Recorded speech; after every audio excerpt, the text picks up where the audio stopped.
Welcome back to Learning Photography, the digital photography course. Now we're going to look at panoramics. With panoramics, you can use your phone, as you know, and do a sweeping panoramic. You can do that on a modern camera as well. So you set it to panoramic and then you do a sweep of the panorama and there you have it. But there's another way, and this is the way that I actually prefer. I prefer to take a number of images and stitch them together. This is how I do that.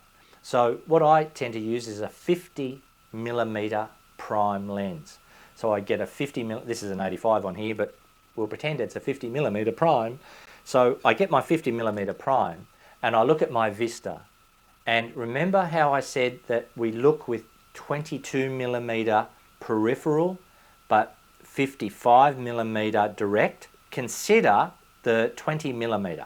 Go from there to there. That's what we want. That's our panoramic. There's no point in going from there to there. There's no point, because that'll stretch and that'll stretch. It'll look weird and you're not going to look around the corner.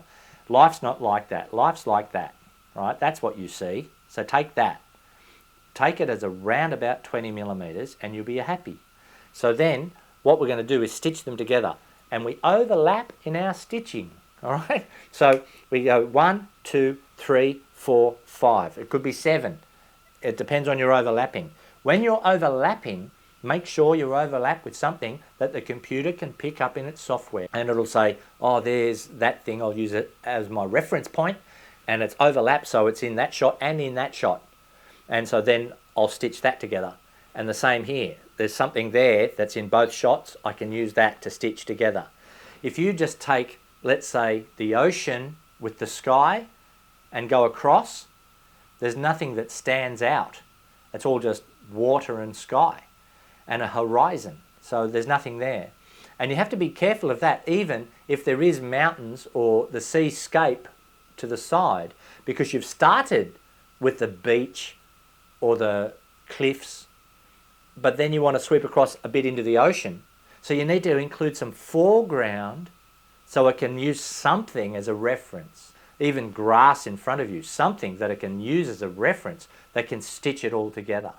So that's important. So then the shutter speeds, aperture, etc. This is what I need you to do. Whether it's nighttime, daytime, dusk or dawn, lock everything down. This is crucial for this. Lock everything down. No automatic anything, nothing. We're shooting in RAW. You can shoot in JPEG, but let's go to RAW for this one. White balance. Put it on daylight. So at least we've got something that's a standard thing. No automatic white balance. Don't do it, because each one could be different. Same with shutter speed.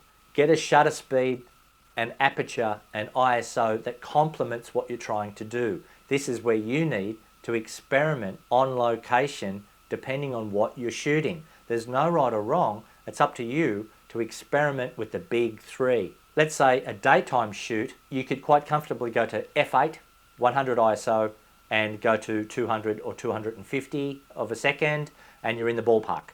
And then go to the brightest part of the sky, spot metering, where there's no sun, of course, right? So let's say the sun's behind you. About 2/50th of a second will do this, or 200th of a second will do this. This looks nice. The darkest parts will look really dark. Don't worry about that. We'll bring them up in post. We'll talk about that later. So then you're ready to go. So you can sweep across as long as you've overlapped, and then we're good to go. At nighttime, it's a different story. Your shutter speed may be far lower to do a nighttime or a dusk or a real dawn, and it's dark out there. You can't muck around too long. You really need to stitch them together. And let's say there's trees blowing in the wind. It won't really work because it's a slow shutter speed and the wind will just blow them all around the place and they'll look like a blur. Same with the ocean. If there's waves coming in and you're on a longer shutter speed, it just won't marry up. It'll just blur them all out.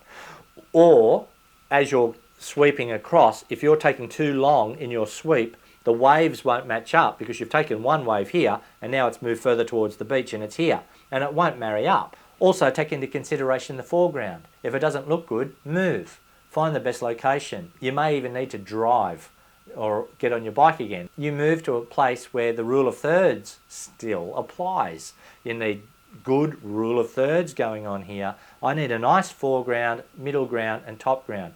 So in this panoramic, This is a beach, Coogee Beach. I've put a human subject in there.